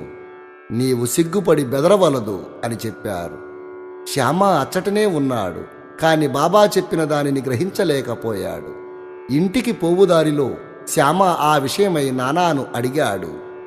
ఆ చక్కని స్త్రీ వైపు చూచి తాను పొందిన ఆ చంచలత్వాన్ని గురించి నానా చెప్పాడు. బాబా చెప్పిన దాని భావాన్ని నానా ఇట్లు చెప్పసాగాడు. మనస్సు సహజంగా చంచలమైనది, దానిని ఉద్రేకించునట్లు చేయరాదు. ఇంద్రియములు చెలింపవచ్చును, శరీరమును స్వాధీనమునందుంచుకొనవలెను. దాని ఓరిమి పోవునట్లు చేయరాదు. ఇంద్రియములు విషయముల వైపు పరిగెత్తును, కాని మనము వాని వెంట పోరాదు. మనము ఆ విషయములను కోరకూడదు. క్రమంగా నెమ్మదిగా సాధన చేయుట వలన చంచలత్వమును జయించవచ్చును. ఇంద్రియములకు మనము లోబడకూడదు, కాని వానిని మనం పూర్తిగా స్వాధీనమందు ఉంచుకొనలేము. సమయానుకూలంగా వాని నడిచి సరిగ్గా నుంచుకొనవలెను. నేత్రములు అందమైన వారిని చూచుట కొరకే ఇవ్వబడినవి. విషయములు సౌందర్యమును నిర్భయంగా చూడవచ్చును. భయమునకు గాని లజ్జకు గాని అవకాశం లేదు. దురాలోచనలు మనస్సునందు ఉంచుకొనరాదు. మనసున ఎట్టి కోరికయూ లేక భగవంతుని సుందరమైన సృష్టిని చూడుము. ఈ విధముగా ఇంద్రియములను సులభంగాను సహజంగాను స్వాధీనము చేసుకొనవచ్చును. విషయములు అనుభవించుటలో నీవు కూడా భగవంతుని జ్ఞాపకం ఉంచుకొనవలెను. బాహ్యేంద్రియములను మాత్రమే స్వాధీనపరుచుకొని మనస్సును విషయముల వైపు పరిగెడనిచ్చినచో, వానిపై అభిమానముండనిచ్చినచో చావు పుట్టుకల చక్రము నశించదు. ఇంద్రియ విషయములు హానికరమైనవి. వివేకము అనగా నిత్యానిత్యములకు భేదమును గ్రహించుట. సారథిగా మనస్సును స్వాధీనమందుంచుకొనవలెను. ఇంద్రియములు ఇష్టం వచ్చినట్లు సంచరింప చేయరాదు. అటువంటి సారథితో విష్ణుపదాన్ని చేరగలము. అది ఏ మన గమ్యస్థానము, అది ఏ మన నిజమైన యావాసము. అచ్చట నుండి తిరిగి వచ్చుటయే లేదు. శ్రీ సాయినాథాయ నమః. 49వ అధ్యాయము సంపూర్ణము. సద్గురు శ్రీ సాయినాథార్పణమస్తు. శుభం భవతు. శ్రీ సాయినాథాయ నమః. శ్రీ సాయి సచ్చరిత్రము 50వ అధ్యాయము. భక్తులకాశ్రయమైన శ్రీ సాయికి జయమగుగాక. వారు మన సద్గురువులు. వారు మనకు గీతార్థమును బోధించెదరు. మనకు సర్వశక్తులను కలుగజేయుదురు. ఓ సాయి, మా యందు కనికరించుము, మమ్ము కటాక్షింపుము. చందన వృక్షములు మలయ పర్వతంపై పెరిగి వేడిని పోగొట్టును. మేఘములు వర్షమును కురిపించి చల్లదనము కలుగజేయుచున్నవి. వసంత ఋతువునందు పుష్పములు వికసించి అవి దేవుని పూజ చేయుటకు వీలు కలుగజేయుచున్నవి. అట్లనే సాయిబాబా కథలు మనకు ఊరటను సుఖశాంతులను కలుగజేయుచున్నవి. సాయి కథలు చెప్పువారును వినువారును ధన్యులు, పావనులు. చెప్పువారి నోరును వినువారి చెవులును పవిత్రములు. ఈ అధ్యాయములో హేమాడ్ పంతు కాకాసాహెబ్ దీక్షిత్ గురించి తెలియపరిచారు. మధ్య పరగణాలలోని ఖాండ్వా గ్రామమందు వడనగర నాగర బ్రాహ్మణ కుటుంబంలో హరి సీతారాం ఉరఫ్ కాకాసాహెబ్ దీక్షిత్ జన్మించాడు. ప్రాథమిక విద్యను ఖండ్వా, హింగన్ ఘాట్లలో పూర్తి చేశాడు. నాగపూర్లో మెట్రిక్ వరకు చదివాడు. బొంబాయి, విల్సన్, ఎల్ఫిన్స్టన్ కాలేజీలలో చదివి 1883లో పట్టభద్రుడయ్యాడు. న్యాయవాది పరీక్షలో కూడా ఉత్తీర్ణుడై లిటిల్ అండ్ కంపెనీలో కొలువు చేశాడు. తుదకు తన సొంత న్యాయవాదుల కంపెనీ పెట్టుకున్నాడు. 1909కి ముందు సాయిబాబా పేరు కాకాసాహెబ్ దీక్షిత్కు తెలియదు. అటు పిమ్మట వారు బాబాకు గొప్ప భక్తులయ్యారు. ఒకానొకప్పుడు లోనావాలాలో ఉన్నప్పుడు తన పాత స్నేహితుడైన నానాసాహెబ్ చందోర్కర్ని కలిశాడు. ఇద్దరూ కలిసి ఏవో విషయాలు మాట్లాడుకున్నారు. కాకాసాహెబ్ తాను లండన్లో రైలు బండి ఎక్కుచుండగా కాలు జారిపడిన అపాయాన్ని గురించి వర్ణించాడు. 100 కొద్దీ మందులు దానిని నయము చేయలేకపోయాయి. కాలు నొప్పియు కుంటితనము పోవలెనన్న అతడు సద్గురువగు సాయి వద్దకు పోవలెనని నానాసాహెబ్ సలహా ఇచ్చాడు. సాయిబాబా విషయమై పూర్తి వృత్తాంతాన్ని విశదపరిచాడు. సాయిబాబా తన భక్తుని సప్త సముద్రాల మీద నుంచి కూడా పిచ్చుక కాలికి దారము కట్టి ఈడ్చినట్లు లాగుకొని వచ్చేవాడని చెప్పాడు. ఒకవేళ వాడు సాయి భక్తుడు కానిచో వాడు సాయి చేత ఆకర్షింపబడడని, వాడు సాయి దర్శనమే చేయలేడని బాబా చెప్పిన సంగతి తెలియజేశాడు. ఇదంతయు విన్న కాకాసాహెబ్ సంతోషించి సాయిబాబా వద్దకు పోయి వారిని దర్శించి, కాలు యొక్క కుంటితనము కంటే నా మనసు యొక్క కుంటితనాన్ని బాగుచేసి శాశ్వతమైన ఆనందాన్ని కలుగుజేయమని వేడుకొంటాను అని నానాసాహెబ్తో చెప్పాడు. కొంతకాలము పిమ్మట కాకాసాహెబ్ అహ్మద్నగర్ వెళ్ళాడు. బొంబాయి లెజిస్లేటివ్ కౌన్సిల్లో ఓట్లకై సర్దార్ కాకాసాహెబ్ మిరీకర్ ఇంటిలో దిగాడు. కాకాసాహెబ్ మిరీకర్ కొడుకే బాలాసాహెబ్ మిరీకర్. ఇతడు కోపర్గాంకు మామల్తాదారు. ఇతను కూడా గుర్రపు ప్రదర్శన సందర్భంలో అహ్మద్నగర్కు వచ్చియున్నారు. ఎలక్షన్ పూర్తి అయిన పిమ్మట కాకాసాహెబ్ షిరిడీ పోవడానికి నిశ్చయించుకున్నాడు. మిరీకర్ తండ్రి కొడుకులు వీరిని ఎవరి వెంట షిరిడీకి పంపవలెనా అని ఆలోచించుచున్నారు. షిరిడీలో సాయిబాబా వీరిని ఆహ్వానించుటకు సిద్ధపడి ఉన్నాడు. అంతలో అహ్మద్నగర్లో ఉన్న శ్యామా మామగారు తన భార్య ఆరోగ్యము బాగాలేదనియు, శ్యామాను తన భార్యతో కూడా రావలసిందనియు టెలిగ్రాము ఇచ్చి ఉన్నారు. బాబా ఆజ్ఞను పొంది శ్యామ అహ్మద్నగర్ చేరి తన అత్తగారికి కొంచెం నయముగానున్నదని తెలుసుకున్నాడు. మార్గములో గుర్రపు ప్రదర్శనకు పోవుచున్న నానాసాహెబ్ ఫాన్సే, అప్పాసాహెబ్ గద్రే శ్యామాను కలిసి మిరీకర్ ఇంటికి పోయి కాకాసాహెబ్ దీక్షితును కలిపారు. వారిని షిరిడీకి తీసుకుని వెళ్ళమని ప్రార్థించారు. కాకాసాహెబ్ దీక్షితుకు, మిరీకర్లకు శ్యామ అహ్మద్నగర్ వచ్చిన విషయం తెలియజేశారు. సాయంకాలము శ్యామ మిరీకర్ల వద్దకు పోయాడు. వారు శ్యామకు కాకాసాహెబ్ దీక్షిత్తో పరిచయం కలుగజేశారు. శ్యామ కాకాసాహెబ్ దీక్షిత్తో కోపర్గాంకు ఆనాటి రాత్రి 10 గంటల రైలులో పోవాలని నిశ్చయించారు. ఇది నిశ్చయించిన వెంటనే ఒక వింత జరిగింది. బాలాసాహెబ్ మిరీకర్ తన వద్దనున్న పెద్ద బాబా పటాన్ని కాకాసాహెబ్ దీక్షిత్కు చూపించాడు. కాకాసాహెబ్ షిరిడీకి పోయి ఎవరినైతే దర్శించాలని నిశ్చయించుకున్నారో ఆ సాయినాథుడే పటము రూపంగా అచ్చట తనను ఆశీర్వదించుటకు సిద్ధంగా ఉన్నట్లు తెలిసి అతడు మిక్కిలి ఆనందపడ్డాడు. ఈ పెద్ద పటము మేఘశ్యామునిది. దానిపై అద్దము పగిలినందున అతడు దానికి ఇంకొక అద్దము వేయుటకు మిరీకర్ వద్దకు పంపాడు. చేయవలసిన మరమ్మత్తు పూర్తి చేసి ఆ పటాన్ని కాకాసాహెబ్ శ్యామాల ద్వారా షిరిడీకి పంపడానికి నిశ్చయించారు. 10 గంటలకు వారు స్టేషన్ను చేరుకుని టికెట్లు కొన్నారు. బండి రాగానే 2nd క్లాసు కిక్కిరిసి ఉండుటచే వారికి జాగా లేదు. అదృష్టవశాత్తు ఆ బండి యొక్క గార్డు కాకాసాహెబ్ దీక్షిత్ యొక్క స్నేహితుడు. అతడు వారిని 1st క్లాసులో కూర్చుండబెట్టాడు. వారు సౌఖ్యంగా ప్రయాణం చేసి కోపర్గాంలో దిగారు.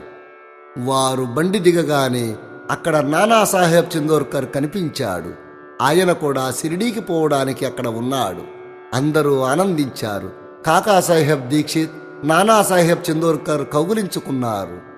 వారు గోదావరిలో స్నానము చేసిన పిమ్మట షిరిడీకి బయలుదేరారు. షిరిడీ చేరి బాబా దర్శనము చేయగానే కాకాసాహెబ్ మనస్సు పులకరించింది. అతని నేత్రాలు ఆనంద బాష్పాలతో నిండిపోయాయి. అతడు ఆనందంతో పొంగి పొరలుచున్నాడు. బాబా కూడా వారి కొరకు తాము కనిపెట్టుకుని ఉన్నట్లుగా వారిని తోడ్కొని వచ్చుటకై శ్యామాని పంపినట్లుగా తెలియజేశారు.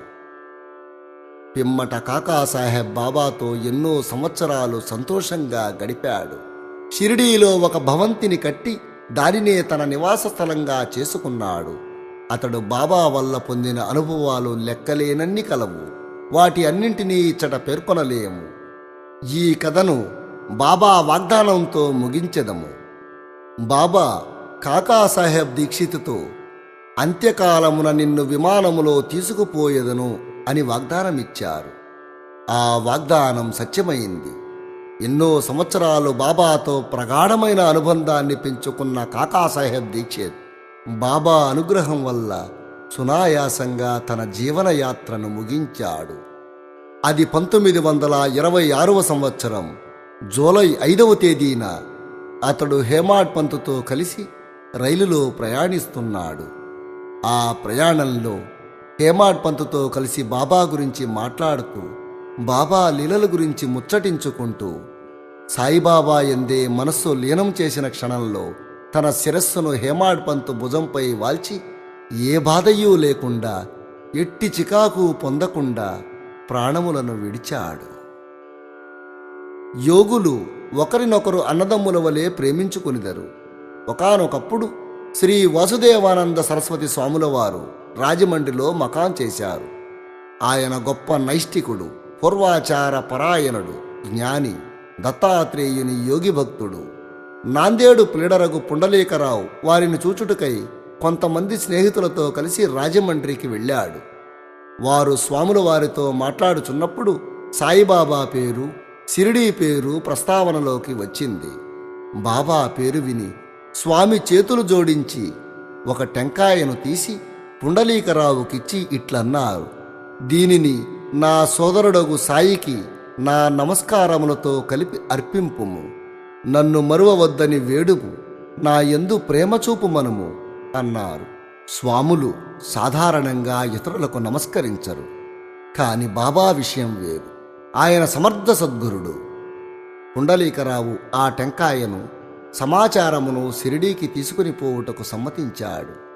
బాబాను స్వామి సోదరుడనుట సమంజసంగా ఉన్నది. ఎందుకనగా బాబా వలె వారు కూడా రాత్రింబగళ్ళు అగ్నిహోత్రాన్ని వెలిగించియే ఉందురు. ఒక నెల పిమ్మట పుండలీకరావు తదితరులు షిరిడీకి టెంకాయని తీసుకుని వెళ్ళారు.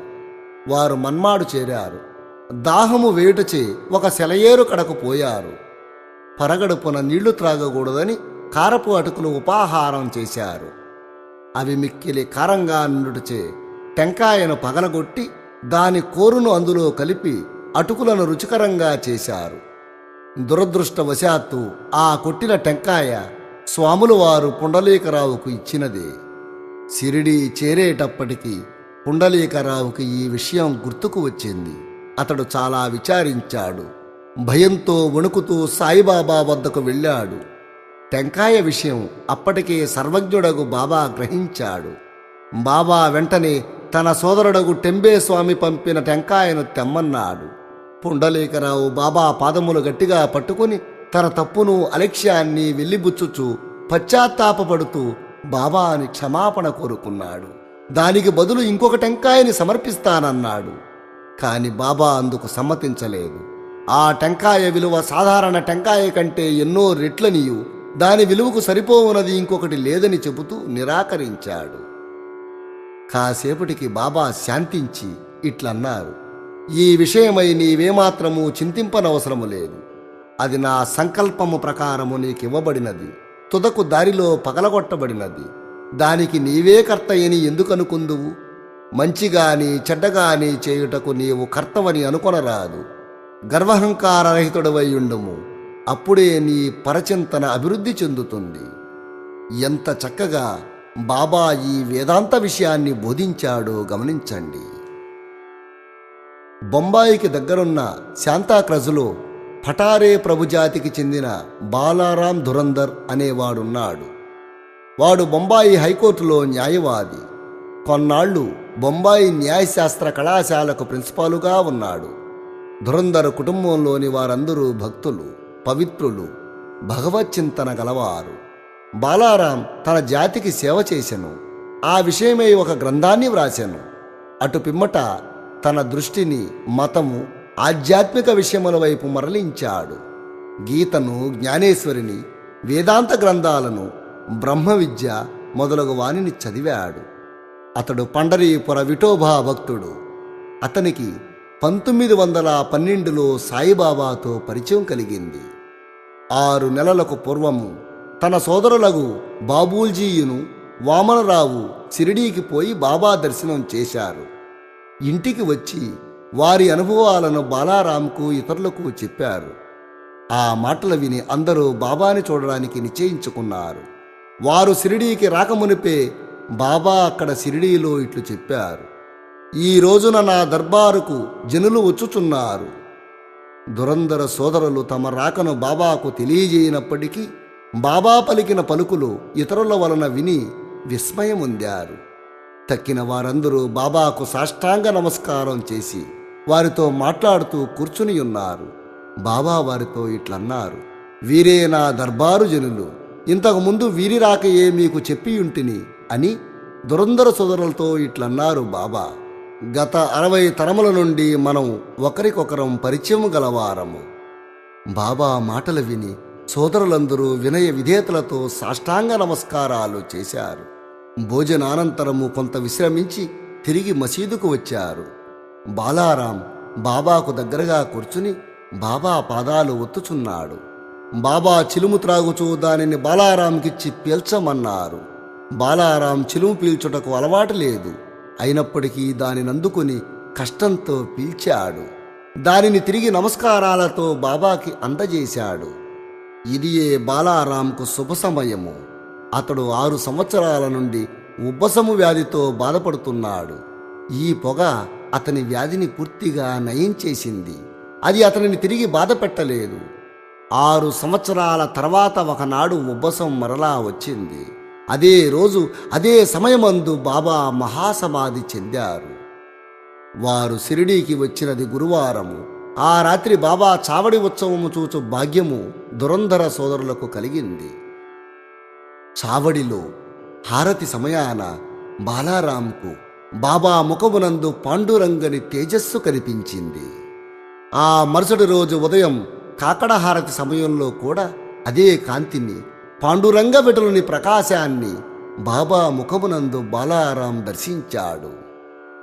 బాలారాం దురందర్ మరాఠీ భాషలో తుకారాం జీవితాన్ని రచించాడు. అది ప్రకటించబడక మునిపే అతను చనిపోయాడు. 1928లో అతని సోదరులు దానిని ప్రచురించారు. అందు బాలారాము జీవితము ప్రప్రథమమున వ్రాయబడింది. ఆ జీవిత చరిత్రలో వారు షిరిడీకి వచ్చిన విషయం కూడా చెప్పబడి ఉన్నది. శ్రీ సాయినాథాయ నమః. 50వ అధ్యాయము సంపూర్ణము. సద్గురు శ్రీ సాయినాథార్పణమస్తు. శుభం భవతు. శ్రీ సాయినాథాయ నమః. శ్రీ సాయి సచ్చరిత్రము 51వ అధ్యాయము. తుది పలుకు. ఇది ఏ చివరి అధ్యాయము. ఇందు హేమాడ్ పంతు ఉపసంహార వాక్యాలను రచించారు. శ్రీ సాయి సమర్థునకు సాష్టాంగ నమస్కారము చేసి వారి ఆశ్రయమును పొందెదము. వారు జీవ జంతువుల యందును జీవము లేని వస్తువుల యందును వ్యాపించియున్నారు. వారు స్తంభము మొదలు పరబ్రహ్మ స్వరూపము వరకు కొండలు, ఇండ్లు, మేడలు, ఆకాశము మొదలగా గలవాని అన్నింటి యందు వ్యాపించియున్నారు.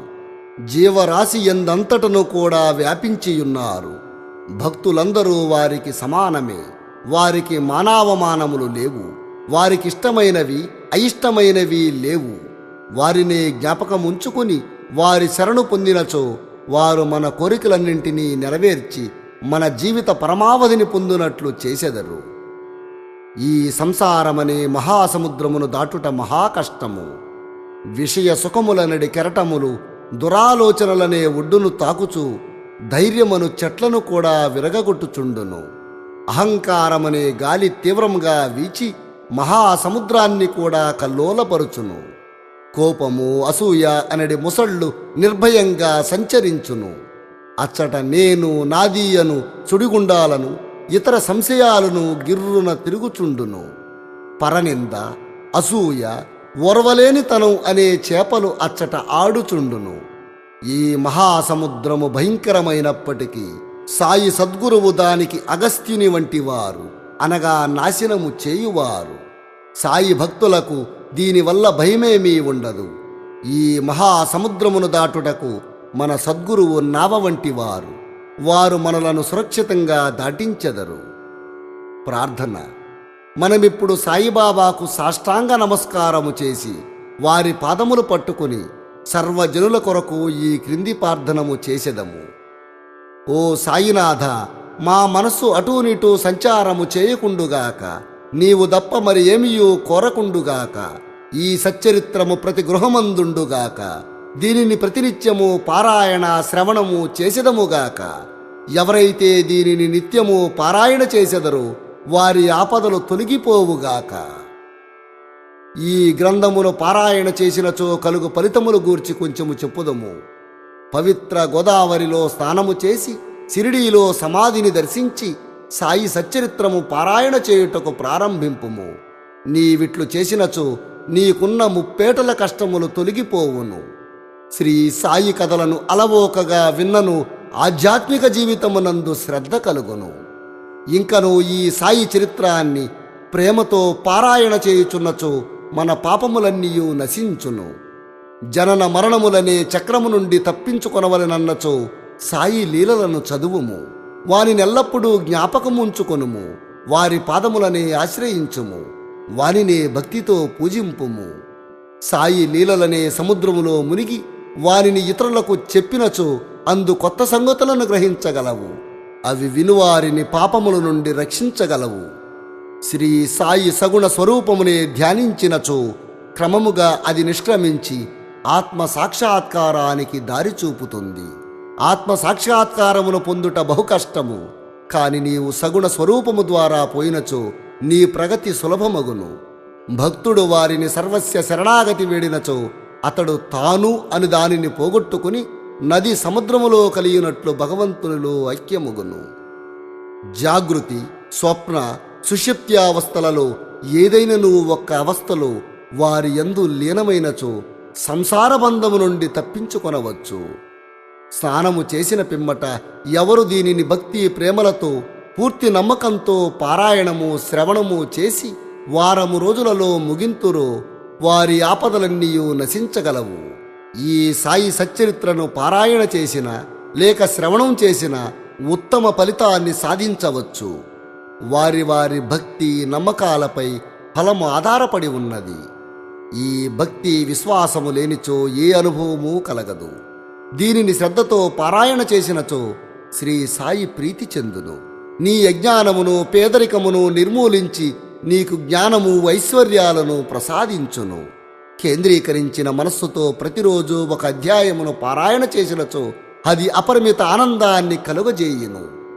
ఎవరి హృదయమునందు తమ శ్రేయస్సును కోరెదరో వారు దీనిని జాగరూకతతో పారాయణ చేయవలెను.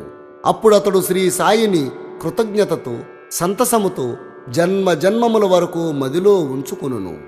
ఈ గ్రంథమును గురు పౌర్ణమి నాడు, శ్రీరామనవమి నాడు, గోకులాష్టమి నాడు, విజయదశమి నాడు ఇంటి వద్ద తప్పక పారాయణ చేయవలెను. ఈ గ్రంథమును జాగరూకతతో పారాయణము శ్రవణము చేసిన ఎడల వారి కోరికలన్నీ నెరవేరును. మన హృదయమునందు శ్రీ సాయి చరణములే నమ్మిన ఎడల భవసాగరాన్ని సులభంగా దాటగలం. దీనిని పారాయణ చేసిన ఎడల రోగులు ఆరోగ్యవంతులగుదురు, పేదవారు ధనవంతులగుదురు, అధములు ఐశ్వర్యాన్ని పొందుదురు. వారి మనస్సునందు గల ఆలోచనలన్నీ పోయి తుదకు దానికి స్థిరత్వము కలుగును. ఓ ప్రియమైన భక్తులారా, శ్రోతలారా, మీకు కూడా మేము నమస్కరించి మీకొక మనవి చేయుచున్నాము. ఎవరి లీలలను ప్రతిరోజు ప్రతి నెల మీరు పారాయణ చేసితురు వారిని మరువవద్దు. ఈ సాయి సచ్చరిత్రను ఎంత తీవ్రంగా చదివెదరో వినిదరో అంత తీవ్రంగా మీకు ధైర్యము ప్రోత్సాహము సాయిబాబా కలుగజేసి మీచే సేవ చేయించి మీకు ఉపయుక్తంగా ఉండునట్లు చేస్తారు. ప్రసాదయాచనము. ఈ గ్రంథమును సర్వశక్తిమయుడైన భగవంతుని ప్రార్థనతో ముగించెదము. కారుణ్యమును చూపమని వారిని వేడిదము. ఈ గ్రంథమును చదువు భక్తులు, వింటున్న శ్రోతలు హృదయపూర్వకమగు సంపూర్ణ భక్తి శ్రీ సాయి పాదములందు పొందెదరుగాక. శ్రీ సాయి సగుణ స్వరూపము వారి నేత్రములందు నిలిచిపోవునుగాక. వారు శ్రీ సాయిని సర్వ జీవములయందు చూచెదరుగాక. తథాస్తు. శ్రీ సాయినాథాయ నమః. శ్రీ సాయి సచ్చరిత్రము సర్వము సంపూర్ణము. సద్గురు శ్రీ సాయినాథార్పణమస్తు. శుభం భవతు. శ్రీ సాయినాథుని ఏకాదశ సూత్రములు. షిరిడీ ప్రవేశమే సర్వ దుఃఖ పరిహారము. ఆర్తులైననేమి, నిరుపేదలైననేమి, ద్వారకామాయి ప్రవేశమునరించినంతనే సుఖ సంపదలు పొందగలరు. ఈ భౌతిక దేహానంతరము కూడా నేను అప్రమత్తుడనే. నా భక్తులకు రక్షణ నా సమాధి నుండియే వెలువడును. సమాధి నుండియే నేను సర్వకార్యములను నిర్వహింతును. నా సమాధి నుండి నా మానుష శరీరము మాటలాడును. నన్ను ఆశ్రయించిన వానిని, నన్ను శరణుజొచ్చిన వానిని నిరంతరము రక్షించుటయే నా కర్తవ్యము. నా యందు ఎవరి దృష్టి గలదో వారి యందే నా యొక్క కటాక్షము గలదు. మీ భారములను నాపై బడవేయుడు, నేను మోసెదను. నా సహాయమును గాని నా సలహాను గాని కోరిన వెంటనే ప్రసాదించెదను. నా భక్తుల గృహములందు లేమి అను శబ్దము పొడసోపదు. ఓం శాంతి శాంతి శాంతి.